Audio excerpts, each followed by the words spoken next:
Cut money syndicate অর্থাৎ দুর্নীতি, রাজনৈতিক হিংসা আর তার সঙ্গে জুড়ে দিলেন ধর্ষণের প্রসঙ্গ। সব মিলিয়ে অমিত শাহ অর্থাৎ কেন্দ্রীয় স্বরাষ্ট্রমন্ত্রীর ত্রিফলায় বিদ্ধ এ রাজ্যের তৃণমূল কংগ্রেস। এক কথায় বলতে গেলে রাজ্যের সার্বিক আইন শৃঙ্খলা পরিস্থিতি নিয়েই যেন প্রশ্ন তুলে দিলেন কেন্দ্রীয় স্বরাষ্ট্রমন্ত্রী। আর সেখানেই থামলেন না, তারপরে কেন্দ্রীয় স্বরাষ্ট্রমন্ত্রীর হুঙ্কার যে তিনি বা তাঁরা সিএএ করেই ছাড়বেন, এবং বাংলার মুখ্যমন্ত্রী মমতা বন্দ্যোপাধ্যায়ের নাম করে কেন্দ্রীয় স্বরাষ্ট্রমন্ত্রী বললেন সিএএ মুখ্যমন্ত্রী আটকাতে পারবেন না। উত্তরবঙ্গে আজকের দিনটিকে অমিত শাহ বেছে নিলেন কেন? 5ই মে তৃতীয় তৃণমূল সরকারের শপথ গ্রহণের দিন, যেদিন বর্ষাপূর্তি বা বর্ষপূর্তির দিন, যেদিন মমতা বন্দ্যোপাধ্যায় লক্ষ্মীর ভাণ্ডারের দ্বিতীয় ইনিংসের সূচনা করেছেন ঘণ্টা চারেক আগে, ঠিক সেদিনই তৃণমূল সরকারের তৃতীয় টার্মের 1 বছর পূর্তির দিনেই উত্তরবঙ্গ থেকে শাহী হুঙ্কার। এই 1 বছরে মনে করেছিলাম শুধরে যাবেন তৃতীয়বার সুযোগ পেয়ে, কিন্তু যখন শুধরননি মমতা বন্দ্যোপাধ্যায় তখন আমরা আবার পথে নামছি, এবার নামবো।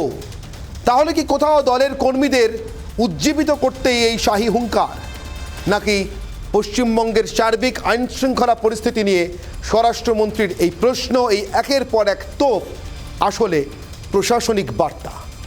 আসুন শুনে নিই আজকের এই সভা থেকে উত্তরবঙ্গে অমিত শাহ বেছে বেছে রাজ্যের জন্য ঠিক কি বললেন। विधानसभा चुनाव में जब हम मैदान में उतरे तब हमारे पास 3 सीटें थी, सिर्फ 3 सीटें। आप लोगों ने भारतीय जनता पार्टी को 3 से बढ़ाकर 77 सीटों का विजय दिलाया। इसके लिए बंगाल की जनता का मैं धन्यवाद करना चाहता हूं। भारतीय जनता पार्टी को विधानसभा चुनाव में 2,88,00,000, मैं फिर से बोलना चाहता हूं, 2,28,00,000 वोट देकर आपने गांव-गांव में भारतीय जनता पार्टी को मजबूत किया है। पूरे देश भर की भारतीय जनता पार्टी बंगाल की जनता की ऋणी है। मित्रों, आप सबने, बंगाल की जनता ने एक मैंडेट दिया कि तीसरी बार ममता दीदी को मुख्यमंत्री बनाइए।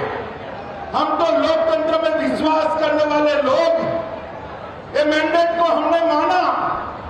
हम सोचते थे मां, माटी और मानुष का नारा देने वाली दीदी जब 3 बार बंगाल की जनता मुख्यमंत्री बनाई, तब अब तीसरी बार सुधरेगी, वो सुधर जाएगी, ऐसा हम मानकर चलते थे।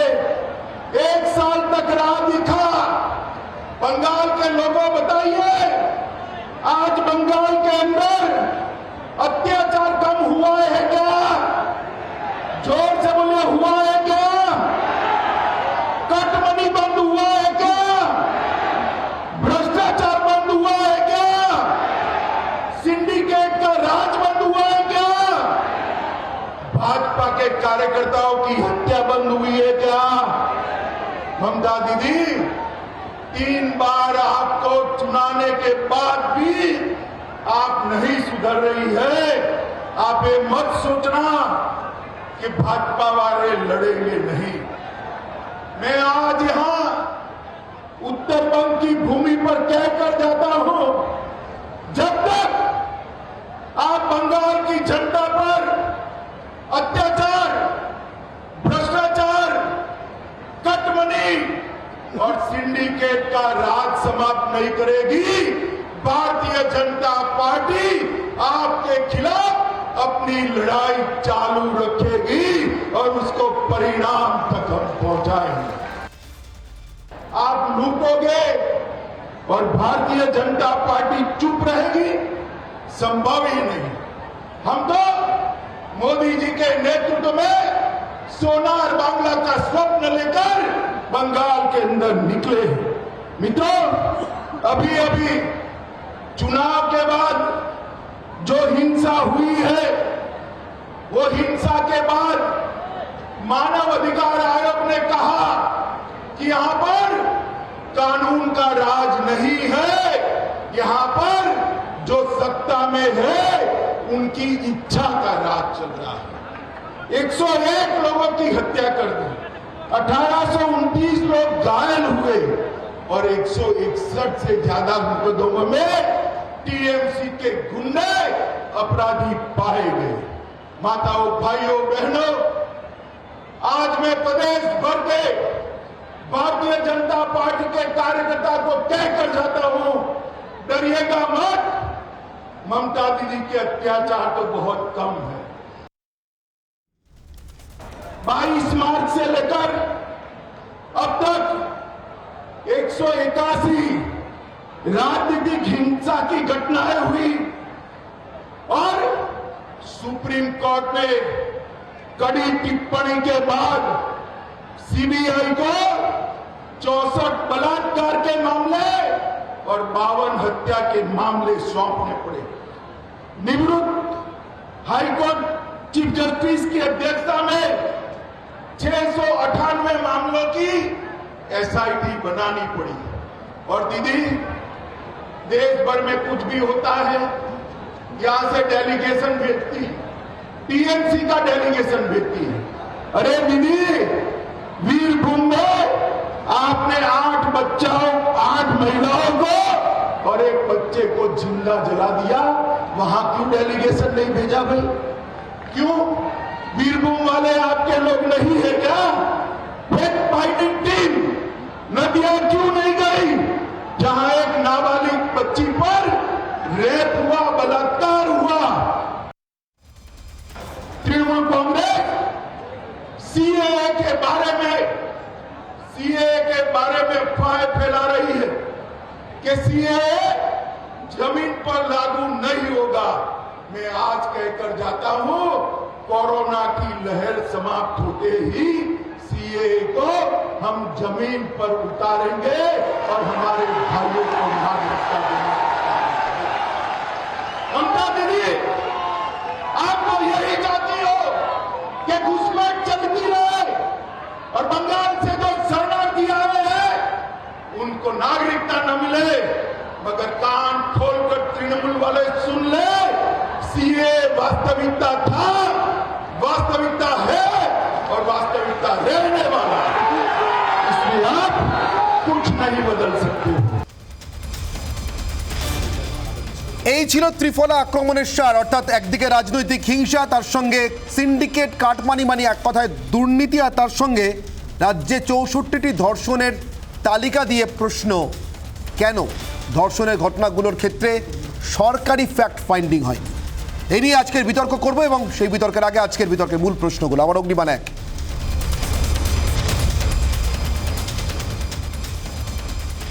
অমিত শাহর ভোকাল টনিকে কি এবার উজ্জীবিত বিজেপি? অগ্নিবাণ 2,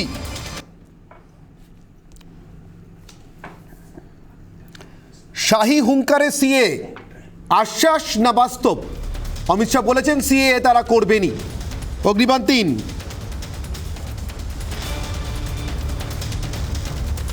হিংসা, ধর্ষণ এবং দুর্নীতির তীরে বিদ্ধ রাজ্য প্রশাসন, কেন্দ্রীয় স্বরাষ্ট্রমন্ত্রী নাম করে করে হিসেব দিয়ে দিয়ে 3টি বিষয় প্রশ্ন করছেন, যা রোজকার নিত্যদিনের আইন শৃঙ্খলার আমরা বলি অভেদ্য পার্ট, অংশ, ইন্টিগ্রাল পার্ট। আমি একে একে আমার 4 অতিথির কাছে আপনাদের পরিচয় করে দিই, আপনাদের সঙ্গে পরিচয় করে দিই। কিয়া ঘোষ রয়েছেন বিজেপি মুখপাত্র, আমার সঙ্গে রয়েছেন তৃণমূল মুখপাত্র সুপ্রিয় চন্দ্র, রয়েছেন সৌম্য আইচুরায় কংগ্রেস মুখপাত্র এবং নির্মাল্য মুখোপাধ্যায় বিশিষ্ট সাংবাদিক। প্রত্যেকের কাছে আসবো, কিন্তু সবার আগে আমি কিয়া আপনার কাছে আসবো। বেছে বেছে 5ই মে অর্থাৎ 1 বছর পূর্তির দিন মমতা বন্দ্যোপাধ্যায় লক্ষ্মীর ভাণ্ডারের দ্বিতীয় ইনিংস শুরু করছেন, আর আপনাদের স্বরাষ্ট্রমন্ত্রী অর্থাৎ কেন্দ্রীয় স্বরাষ্ট্রমন্ত্রী, আপনাদের দলের প্রাক্তন সর্বভারতীয় সভাপতি, উত্তরবঙ্গের মাটি থেকে, মানে আপনাদের সব থেকে শক্ত মাটি বা ঘাঁটি থেকে এই সরকারের বিরুদ্ধে যেন দ্বিতীয় ফেজের একটা আক্রমণ লঞ্চ করছেন বিধানসভা নির্বাচনের লম্বা 1 বছর বিরতির পর। ভোকাল টনি কি উজ্জীবিত আপনারা আজকে? দেখুন, মাননীয় স্বরাষ্ট্রমন্ত্রী যখনই আসেন পশ্চিমবঙ্গে ভারতীয় জনতা পার্টির কর্মীরা সবাই উজ্জীবিত থাকেন। শুধু স্বরাষ্ট্রমন্ত্রী কেন, আমাদের যে কোনো কেন্দ্রীয় নেতৃত্ব, এটা স্বাভাবিকভাবে, আমরা তো আক্ষরিক অর্থে সর্বভারতীয় দল, তো সর্বভারতীয় নেতৃত্ব যখনই আসেন পশ্চিমবঙ্গের মাটিতে আমরা অবশ্যই উজ্জীবিত হই, নতুন করে উজ্জীবিত হই বলতে পারা যায়। কিন্তু এখানে কয়েকটা প্রশ্ন করেছেন অনির্বাণ, সেই প্রশ্নের উত্তরগুলো বরং দিই। আপনার তো অগ্নিবাণের মানে নিতে তো হবে অগ্নিবাণগুলি। আমি 3 নম্বর থেকে শুরু করি, যে এই যে সরকার, তৃণমূল সরকার, সেগুলো দুর্নীতির দায় যেভাবে তাদের দিকে আঙুল তুলেছেন আজকে মাননীয় স্বরাষ্ট্রমন্ত্রী, এটা তো মানে সারা বাংলা জানে। না, এটাকে আপনাদের লাগাতার পিটিশনের ফল। আপনারা মাঝে মাঝেই বলেন 355, 356, মানে কেন্দ্রীয় স্বরাষ্ট্রমন্ত্রী বলছেন হিংসা, ধর্ষণ এবং তার সঙ্গে বলছেন দুর্নীতি। ল অ্যান্ড অর্ডারের বাকি রইল কি? ঠিক ঠিক কথাই। আইন এবং এখানে আইন শৃঙ্খলা তো একেবারেই নেই বললেই চলে। একদম আমরা দেখেছি যে তলানিতে এসে ঠেকেছে। আমি দুর্নীতির প্রসঙ্গে এই দুটো ঘটনায়, এই ফল বিক্রি করে একজন যেভাবে অট্টালিকা তৈরি করেছেন, আমি বড় বড় নেতাদের বাড়িটারির দিকে যাচ্ছি না, কাউন্সিলরের সেই সাদা প্রাসাদোপম বাড়ি থেকে শুরু করে এই গতকালই দেখলাম একটি পড়তে হয় না হলে পিছিয়ে পড়তে হয় কাগজের সেদের, তাদেরও একটা প্রতিবেদনে দেখলাম যে একজন পঞ্চায়েত সমিতির তার স্বামী, তার এরকম মার্বেল প্যালেসের মতো ঝাঁচকচকে বাড়ি। এগুলো তৃণমূলই সম্ভব। আমার মনে হয় বাইরে, পশ্চিমবঙ্গের বাইরে থেকে লোকদের না এই ট্যুরিজমের কথা যেটা আমরা বলছি পশ্চিমবঙ্গে, এগুলো ট্যুরিজম করানো দরকার, এই বাড়িগুলোকেও দ্রষ্টব্য স্থান হিসেবে দেখানো দরকার। আমি তৃণমূল মুখপাত্র সুপ্রিয় আমার সঙ্গে রয়েছেন, সুপ্রিয় কাছে একবার চট করে চলে আসবো কি আর প্রাথমিক বক্তব্যের পরিপ্রেক্ষিতে, এবং অবশ্যই স্বরাষ্ট্রমন্ত্রীর আজকের এই আক্রমণ। স্বরাষ্ট্রমন্ত্রী এসছেন রাজ্যে, আমার নেতা অভিষেক বন্দ্যোপাধ্যায় প্রাথমিক প্রতিক্রিয়া জানিয়েছিলেন তিনি আসুন, এর মধ্যে অসুবিধার কিছু নেই, একেবারে সংক্ষিপ্ত এবং প্রাঞ্জল। এবং ভোকাল টনিক দিতে এসছেন কিনা জানি না, লোকাল টনিকের অভাব ছিল কিনা তাও জানি না, তবে এটা ঠিক যেখানে স্বরাষ্ট্রমন্ত্রী সভা করলেন শিলিগুড়ির সেই মাটিতে, শিলিগুড়ির বিধায়ক বিজেপির প্রতীকে যিনি জিতেছিলেন বিধানসভা ভোটে, যেখানে 200 পার স্বরাষ্ট্রমন্ত্রী বলছিলেন, স্বরাষ্ট্রমন্ত্রীর মুখে চুনকালি দিয়ে বঙ্গ বিজেপি অপদার্থতায় সেটা 77-এর নিচে এখন নেমে আছে, সেই বিধায়ক নিজের ওয়ার্ডে গত পৌর নির্বাচনে চতুর্থ হতে হতে তৃতীয় হয়েছেন শিলিগুড়িতে। আর যিনি বসেছিলেন উত্তরবঙ্গের প্রতিনিধি হিসেবে স্বরাষ্ট্রমন্ত্রীর মঞ্চ আলো করে, তার দপ্তর আলো করা প্রতিমন্ত্রী, তিনি কোচবিহারের ভেটাগুড়ির বুথে হেরেছেন। সেটাকেই তো নিশানা করছেন কেন্দ্রীয় স্বরাষ্ট্রমন্ত্রী, বলছেন রাজনৈতিক হিংসা, বলছেন আপনারা হিংসা করলে আমরা চুপ করে বসে থাকবো না। মানে কোথায় হিংসাটা হয়েছে? ভোটে? তিনি তো বলছেন কোথায় হয়েছে ক্যাটাগরিক্যালি বলতে হবে তো। ভোটের পর, ভোটের আগে, ভোটের মাঝে, সব জায়গায়। আমি প্রথমে বলি, যদিও এটা বলেছেন আজকে মমতাদি, স্বরাষ্ট্রমন্ত্রী এই ধরনের বালকিল্য প্রশ্নের উত্তর জয়প্রকাশ মজুমদার দিতে পারবেন, বা আমাদের দলের যারা আরো সিনিয়র মুখপাত্ররা রয়েছেন তারা দেবেন। এটা দলনেত্রী আজকে জানিয়েছেন। স্বরাষ্ট্রমন্ত্রীকে আপনাদের দল বালকিল্য মনে করছে কিনা, স্বরাষ্ট্রমন্ত্রীকে আপনাদের দল বালকিল্য মনে করছে কিনা, তার জন্য আমি উত্তরটা দেব 5 সেকেন্ড। আমি শুধু 5 সেকেন্ড নেব, আমি আমার কথাটা শেষ করলাম, আপনি মাঝখানে বললেন বলে। আমি শুধু বলি যে স্বরাষ্ট্রমন্ত্রী যে কথা বালকিল্য কথা বলছেন, ভোটে হিংসা হয়েছে, এখানে 60%, আমি 21-এর বিধানসভা নির্বাচনের পরবর্তীতে শুধুমাত্র পুরো নির্বাচনটা ছাড়া 60% ভোট যা হয়েছে বাই ইলেকশন সহ, তা কেন্দ্রীয় বাহিনীর উপস্থিতিতে হয়েছে। তারপর যদি ভোটে হিংসা হয়, স্বরাষ্ট্রমন্ত্রী এক নাক কেটে, নাক কান কাটা হয়ে সবার আগে নিজে পদত্যাগ করে নিজের বক্তব্য। আর এই ভোটের পর যে হিংসাটা হয়েছে তার ফলিত সম্ভবত আপনারা আরে বাবা, ভোটে যে হিংসা, ভোটের পর হিংসা সংস্কৃতি ব্যবস্থা নেই।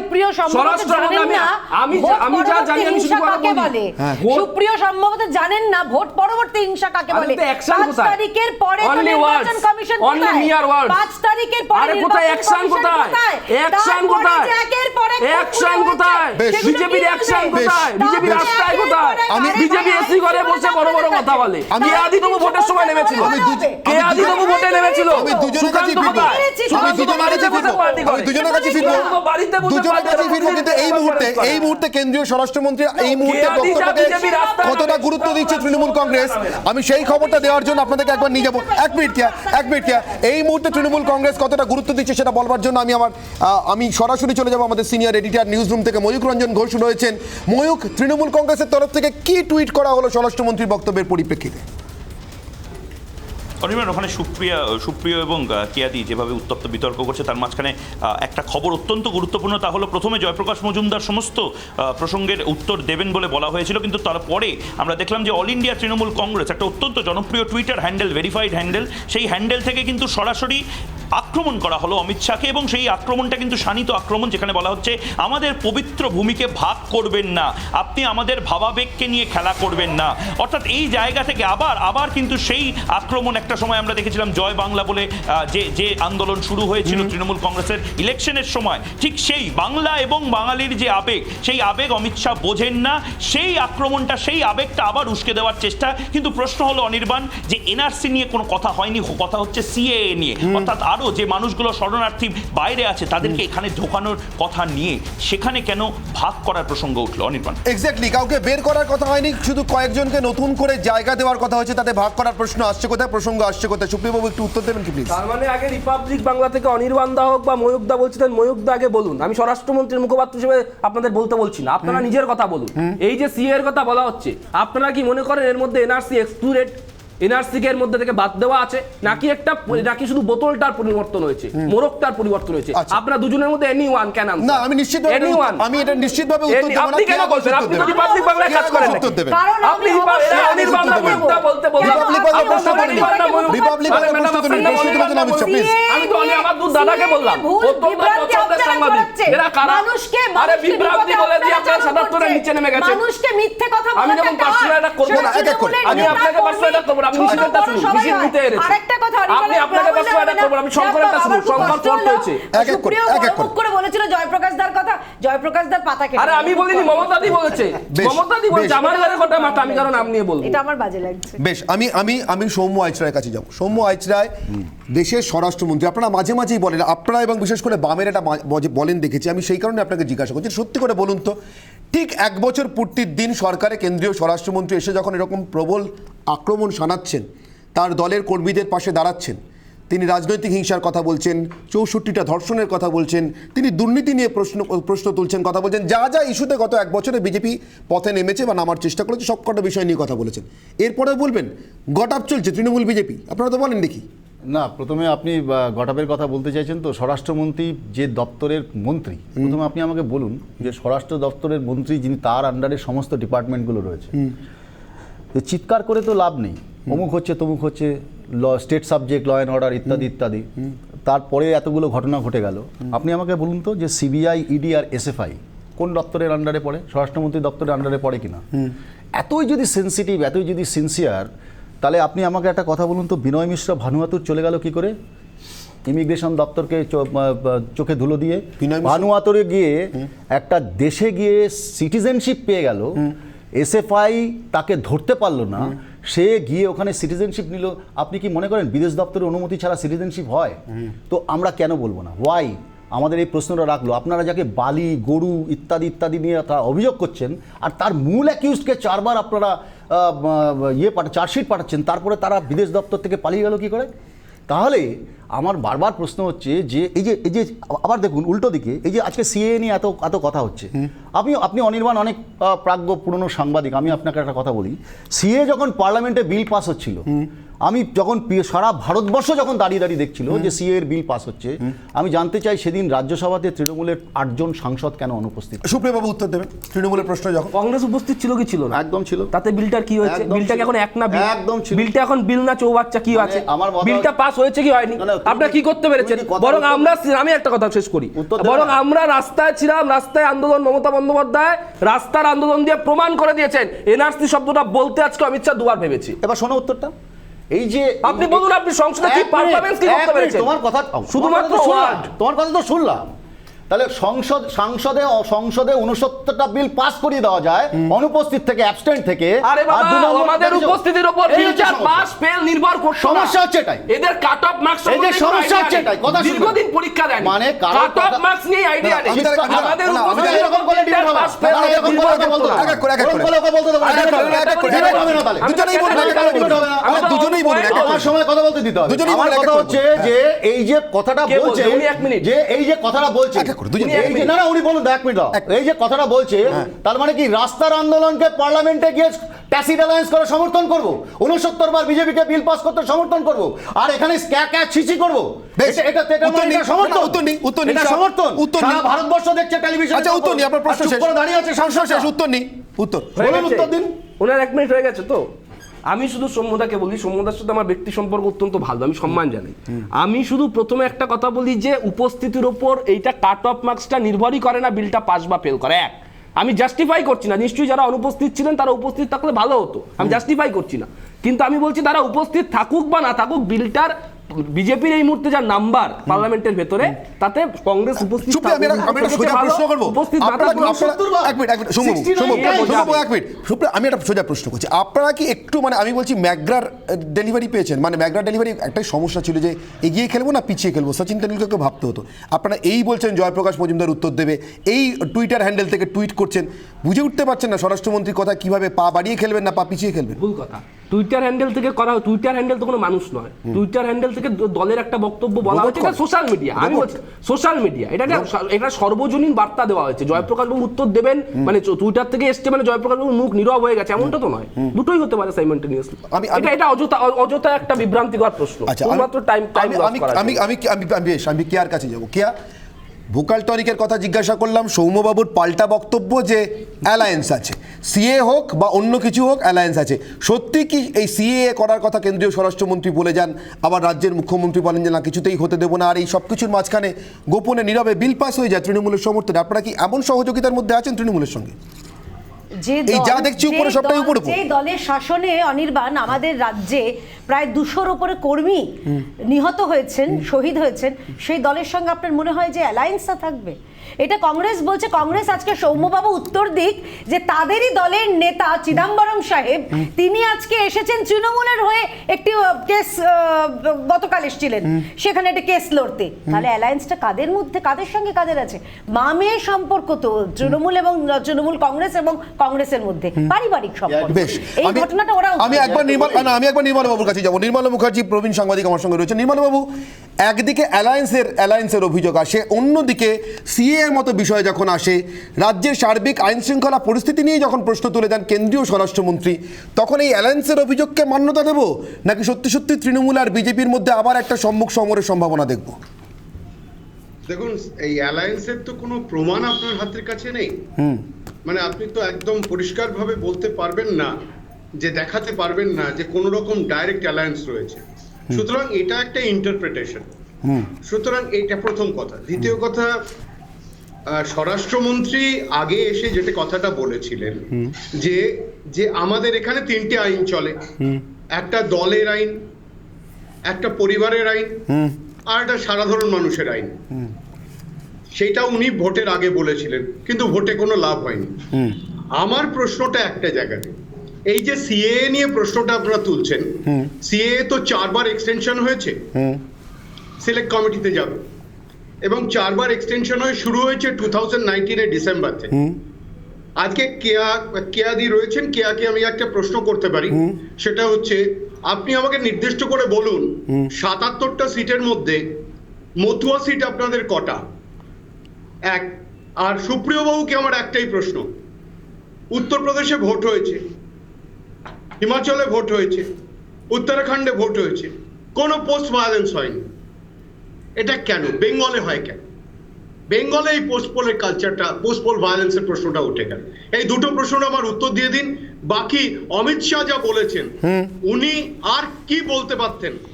উনি আমার কাছে একটা মানে একটা খুব সিরিয়াস প্রশ্ন, যে দেখুন আজকে বিজেপি কি এতটাই অপ্রাসঙ্গিক হয়ে পড়েছে যে তৃণমূলকে কুণাল ঘোষ, উনি তো জাতীয় কমিটিতে নেই, রাজ্য কমিটিতে উনি স্পোক্সপারসন হিসেবে আছেন, তাকে দিয়ে অমিত শাহ যে জাতীয় নেতা, বিজেপির সেন্ট্রাল পার্লামেন্টারি বোর্ডের নেতা, আমরা আশা করব মমতা বন্দ্যোপাধ্যায় কিংবা জাতীয় কমিটির যে 20 জন সদস্য আছে তাদের মধ্যে কেউ এটা সরাসরি বিরোধিতা করবে।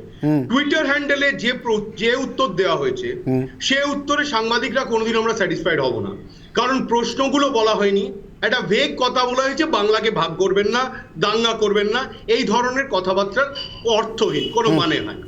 সুতরাং আমার এই দুটো প্রশ্নের উত্তর ওনারা দুজন দিয়ে দিন, যে কেন পোস্ট পোল ভায়োলেন্স ওখানে হয় না আর কতগুলো মতুয়া সিট আছে আপনারা সেইটা ভেবে আমি প্রশ্নটাকে আর কি বলতে পারি? আমি আপনার তোলার প্রশ্নটাকে একটু সরল করে দিচ্ছি কেয়া ঘোষের জন্য। আমি কেয়া ঘোষের কাছে প্রশ্ন রাখবো যে কোথাও কি শান্তনু ঠাকুরদের মানভঞ্জন করবার জন্যই নতুন করে সিএ এর কথা বলতে হচ্ছে, নাকি সত্যি সত্যি, যেটা আমার দ্বিতীয় অগ্নিবাণ ছিল, এটা আশ্বাস না বাস্তব? কিন্তু এটা বিরতির সমাজে, বিরতির পর ফিরে আসছি, সঙ্গে তখন রিপাবলিক বাংলায়।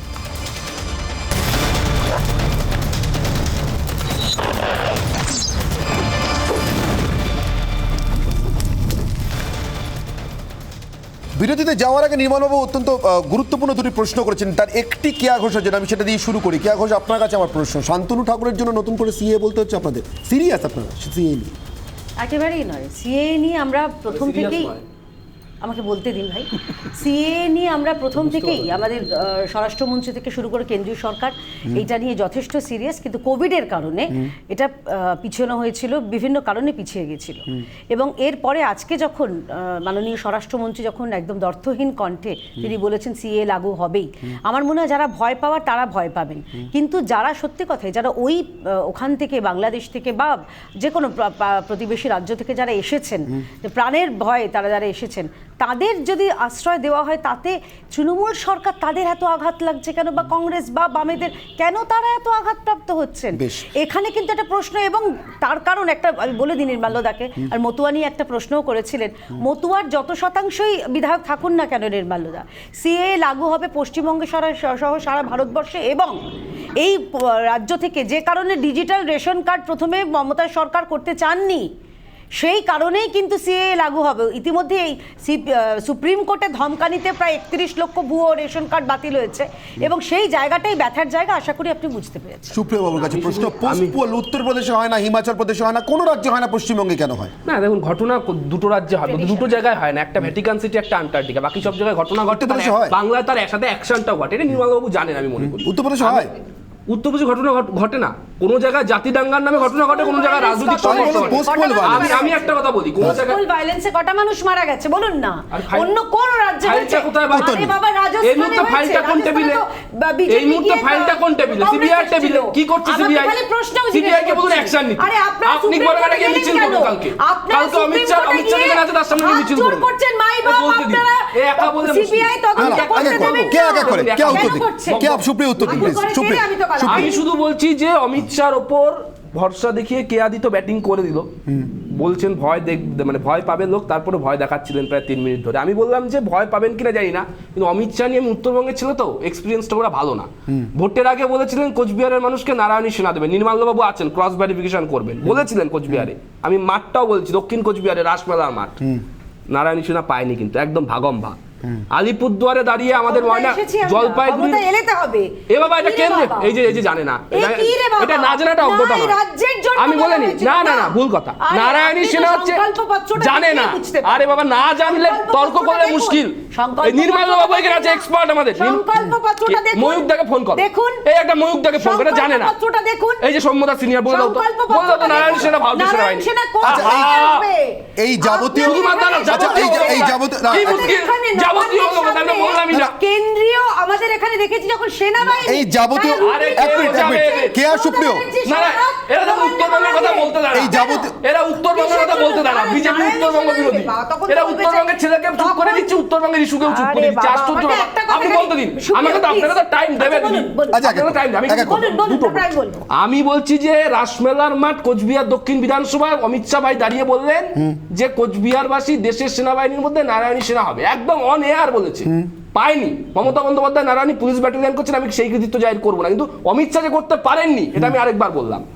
ময়নাগুড়ি বিধানসভা চূড়াভান্ডারের মাঠ জলপাইগুড়ি জেলা, অমিত শাহ বললেন ডানকান সহ সব চা বাগান অধিগ্রহণ করবো, কেন্দ্রীয় সরকার, টি আর চা এবং সেনাবাহিনী দুটো কেন্দ্রের সাবজেক্ট। অমিত শাহ আজকে বললে আজকে রাতের মধ্যে ফাইল সই হয়ে যাবে, অমিত শাহ করতে পারেনি চা বাগান অধিগ্রহণ। ফলে উত্তরবঙ্গের একটা ইস্যুতে অমিত শাহ করতে পারেনি, তার প্রমাণ ওর মন্ত্রী ওর বিধায়ক সব পরাজিত।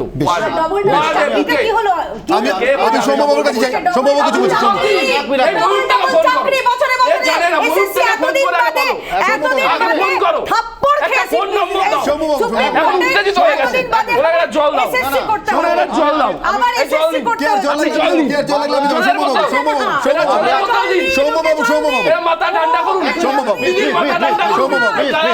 এক এক করে এক এক করে এক এক করে এক এক করে এক এক করে সৌম্যবাবু এক এক করে এক এক করে কথাতে এত রাগ আগে ভালো ছিল, আগে দিলীপ নবী, এখন শুভেন্দু নবী, শুভেন্দুর সাথে মিশে এখন বড়। না, না, এক এক করে, এক এক করে। কি মুশকিল, কে বোঝাবে? চা বাগানের কি হলো, নারায়ণ সিংহের কি হলো, পুরোটাই জুমলা, বড় জুমলা, মিথ্যাবাদী। আপাতত এই মাননীয় স্বরাষ্ট্রমন্ত্রী উত্তরবঙ্গে এসছে, আমি তার আগে একটা কথা বলি যে কিয়ারা এত কথা বলছেন, উত্তরবঙ্গের সব থেকে বড় সমস্যার মধ্যে সব থেকে বড় সমস্যা যেটা হয় সেটা হচ্ছে হিউম্যান ট্রাফিকিং। কয়েকটা জেলার জায়গা থেকে সব থেকে বেশি মহিলা পাচার হয়। চা বাগানগুলোর অবস্থা খারাপ। উত্তরবঙ্গের যিনি একজন মন্ত্রী আছেন, কেন্দ্রীয় মন্ত্রী, তাহলে এটা কি অ্যাকাউন্টেবিলিটির মধ্যে পড়ে না? কেন্দ্রীয় সরকারের স্বরাষ্ট্রমন্ত্রী ওখানে আছেন, এটা কার অ্যাকাউন্টেবিলিটি? ক্রস স্টেট যখন একটা হিউম্যান ট্রাফিকিং হয়, কিন্তু সেটা নিয়ে কথা নেই। ঝোলা থেকে বিড়াল বার করে আবার এক মিনিট প্লিজ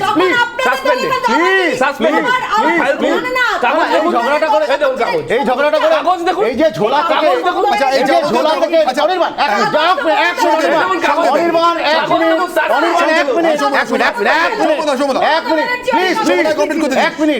ঝোলা থেকে বিড়াল বার করে আবার এনআরসি আমরা জানতাম, আবার বলবে অরিজিনাল ইস্যু গত 10 বছরে, এটা অরিজিনাল ইস্যু না, না গত 10 বছরে অনির্বাণ, আমি তোমাকে বলছি গত 10 বছরে এসএফআই বা সিবিআই ইডি যে সমস্ত তদন্তগুলো করছে, কোর্ট মনিটর তদন্ত, আপনি আমাকে বলুন সারদা নারদার কেসে সিবিআই ইডি কার মন্ত্রিত্বে? অমিত শাহ। একটা চার্জশিটের নাম বলুন, only one chargesheet, only one chargesheet. তারপরে তো প্রদেশ কংগ্রেস সভাপতি ঘন ঘন সিবিআই তদন্তের দাবি করেন।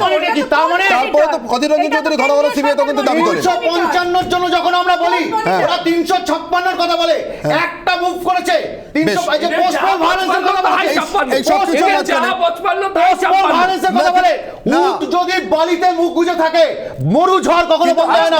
পশ্চিমবঙ্গে হাজার হাজার ছেলে হাজার হাজার ছেলে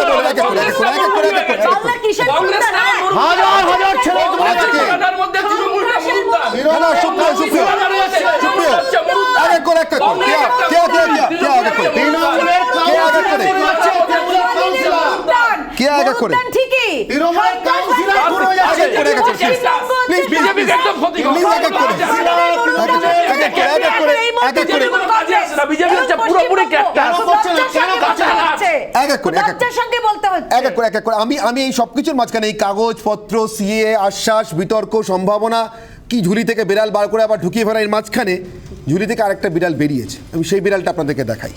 বর্ষাপূর্তি বা বর্ষপূর্তি দিন যে যেভাবেই বলি না কেন, মমতা বন্দ্যোপাধ্যায় সাংবাদিক বৈঠক করেছেন। সেই সাংবাদিক বৈঠকে তাৎপর্যপূর্ণভাবে এই কথাগুলি বলেছেন। কি বলেছেন আমি বলবো না, মুখ্যমন্ত্রী মুখেই শুনুন। মানুষ মাত্রই ভুল হতেই পারে।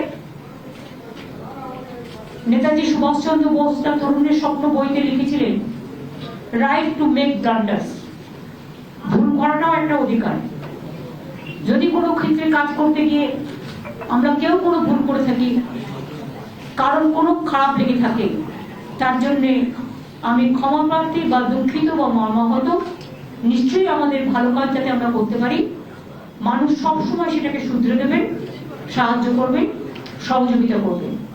আমি আমার দলীয় সহকর্মীদের কাছে এই মেসেজই দিয়েছি, বাংলা উন্নয়নের পথে মানুষের সাথে থেকেই আমাদের করতে হবে।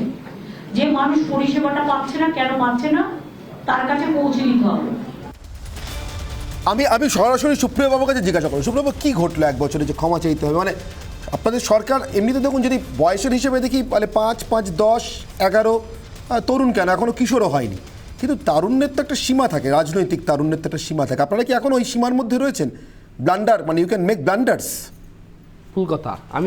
আমি তো মমতাদির শিক্ষা থেকে এই কথা বহু আগে থেকেই বলে আসছি। বিবেকানন্দ দিদি মমতাদি নেতাজির কথা বলছেন, বিবেকানন্দও লিখছেন যে দেওয়াল কখনো দাঁড়িয়ে থাকলে মিথ্যে কথা বলে না, গরুকে কেউ কখনো ভুল করতে দেখেনি। বিবেকানন্দের লেখা বাণী রচনা। মানে ভুল ত্রুটি কিছু হয়েছে আপনাদের? না আমি বলছি, আমি তো বললাম আরে বাবা কাটমানি কোনটাই ভুল না। আমার কথা মধ্যে ইন্টারপ্রেট করলে কিন্তু তাহলে ইসের মধ্যেও করতে হবে, বাকিদের মধ্যেও করতে হবে। এটা তো নৈতিক দায়িত্ব থাকে সাংবাদিকদের। আমি বলছি বলতে দিন। আমি যে কথা বলছি যে মমতাদি যে কথা বলেছেন নতুন কোনো কথা নয়, এটা তৃণমূল কংগ্রেসের পুরনো কথা, মমতাদির পুরনো কথা, যে আমরা যে কাজ করি আমরা। তৃণমূলবাবুর প্রশ্নের উত্তরের অনেক আগে, এই প্রতিবেদন দেখার অনেক আগে আমি তো বললাম যে ঘটনা ঘটে না, পৃথিবীর বুকে এরকম দুটো জনপদ আছে, মানে মানুষ থাকে বা পৃথিবীর বুকে জায়গা, কিন্তু ঘটনা ঘটে না। একটা আন্টার্কটিকা আর একটা ভ্যাটিকান সিটি, এর বাইরে ঘটনা ঘটে এরকম নয়। কিন্তু আমাদের এখানে অ্যাকশন হয়, ঘটনাটাকে অ্যাড্রেস করা হয়। মমতা দি যেখানে বলছে আমাদের যা যা সীমাবদ্ধতা আছে, মমতা বন্দ্যোপাধ্যায় একটা ব্র্যান্ড, এখানে ব্র্যান্ডটা ভালো। আমার সোজা প্রশ্ন, যেখানে ভুল, যেখানে রাজনৈতিক হিংসা, দুর্নীতি আর এই 64টা ধর্ষণ, এখানে কত সীমাবদ্ধতা আছে? সেই কথাটা বলেছেন। এটা জিজ্ঞাসা করছি, রাজনৈতিক হিংসা, দুর্নীতি আর 64টা ধর্ষণ, এখানে কত সীমাবদ্ধতা আছে? যেখানে যা অভিযোগগুলো রয়েছে, অভিযোগের তো অ্যাড্রেস হচ্ছে, আমাদেরকে এগুলো জিরোতে নামিয়ে আনতে হবে। এটা একদিনের কাজ নয়, কিন্তু আমাদের দ্বারা এই কাজ সম্ভব বলে আমরা মনে করি। একদিনের কাজ নিশ্চয়ই নয়, কিন্তু আমাদের দ্বারাই, আমাদের পথেই এই সভ্যতার কিরকম একটা ক্যালকুলাস গন্ধ পাচ্ছি, limit tends to zero. Please. আমার একটা অন্য কথা মনে পড়ে গেল, ঠিক ওই বলে না সময়ের চাকা কিরম ঘুরে ঘুরে আসে, বুদ্ধবাবুর সেই ক্ষমা প্রার্থনাটা আমার হঠাৎ মনে পড়ে গেল আজকে। ঠিক একই ঘটনা ঘটেছিল 2006-তেও, কিন্তু তারপরে উনি ক্ষমা প্রার্থী হয়েছিলেন। মমতা বন্দ্যোপাধ্যায় আজকে এই 2021-এর পরে দাঁড়িয়ে 2022-এ, সেটা এক বছর বাদে, উনিও ক্ষমা প্রার্থী হচ্ছেন। এটা কিসের ইঙ্গিত আমি জানি। আমি সৌম্যবাবুর কাছে আসবো। হ্যাঁ, প্রথম কথা হচ্ছে যে দেখুন, একটা সরকারের পারফরমেন্স নির্ভর করে এইসব কথা বলে নয় যে 1,86,000 কোটি টাকা দেনা থেকে 5 লক্ষ কোটি টাকা দেনা 200% রেজ। রাজ্যের উৎপাদন 4 গুণ বেড়েছে, এমএসএমই সেক্টরে দেশের মধ্যে 1 নম্বর। কেন্দ্রীয় রিপোর্ট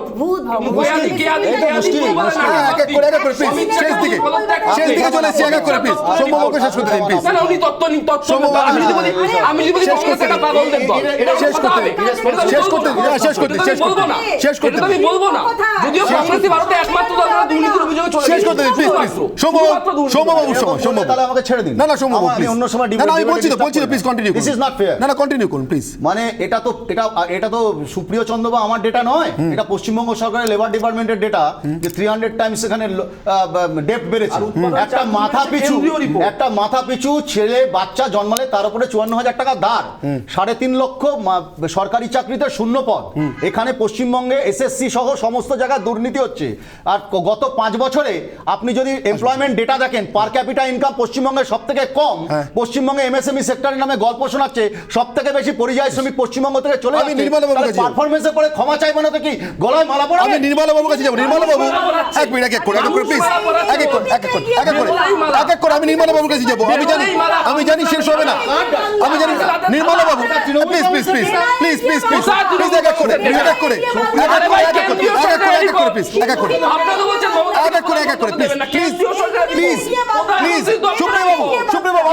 আপনি নির্মলা বাবু কথা শুনতে চাইছিলেন?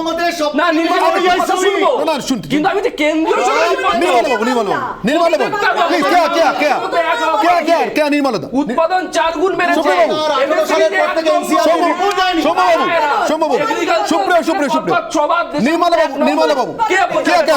নির্মলা বাবু, আমার একটাই প্রশ্ন, 11 বছর এবং তৃতীয় টার্মের প্রথম বছর পূর্তির দিন, যেদিন দেশের স্বরাষ্ট্রমন্ত্রী এসে রাজ্যের সার্বিক আইন শৃঙ্খলা নিয়ে প্রশ্ন তুলছেন, সেদিন মুখ্যমন্ত্রী রাইট টু মেক ব্লান্ডার্সের কথা বলছেন সুভাষচন্দ্রকে সামনে রেখে।